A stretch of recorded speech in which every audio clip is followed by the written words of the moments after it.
ಜಗತ್ತಲ್ಲಿ ಏನೇನು ನಡೀತಿದೆ ಅಂತ ತಿಳ್ಕೊಳ್ಳೋಕ್ಕಿಂತ ನಮ್ಮ ಕಣ್ಮುಂದೆ ಏನೇನು ಆಗ್ತಿದೆ ಅಂತ ಮೊದಲು ನಾವು ತಿಳ್ಕೊಬೇಕು. ಎಷ್ಟೋ ವಿಷಯಗಳು ನಮಗೆ ಗೊತ್ತಿಲ್ಲದೇನೆ ನಡೀತಾ ಇರುತ್ತೆ. ಅದರಲ್ಲಿ ಕೆಲವೊಂದು ವಿಷಯನ ನಾನು ನಿಮಗೆ ಹೇಳ್ತೀನಿ ಬನ್ನಿ.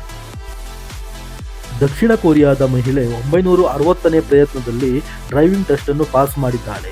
ಈಗ ಇವರ ವಯಸ್ಸು 69 ವರ್ಷ.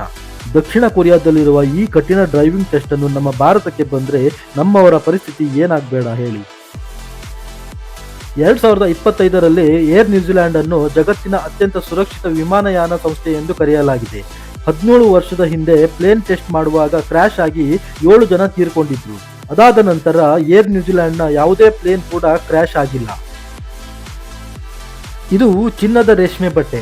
2004ರಲ್ಲಿ 80 ಕಾರ್ಮಿಕರು ಸೇರಿ 5 ವರ್ಷಗಳ ಕಾಲ 12 ಲಕ್ಷ ಚಿನ್ನದ ಜೇಡುಗಳಿಂದ ರೇಷ್ಮೆ ಸಂಗ್ರಹಿಸಿ ಈ ಚಿನ್ನದ ರೇಷ್ಮೆ ಬಟ್ಟೆಯನ್ನು ತಯಾರಿಸಿದ್ದರು. ಈ ರೇಷ್ಮೆಯ ಬೆಲೆ ಸುಮಾರು 3.3 ಕೋಟಿ ಆಗುತ್ತೆ. ಇದು ವಿಶ್ವದ ಅತ್ಯಂತ ದುಬಾರಿ ಬಟ್ಟೆ.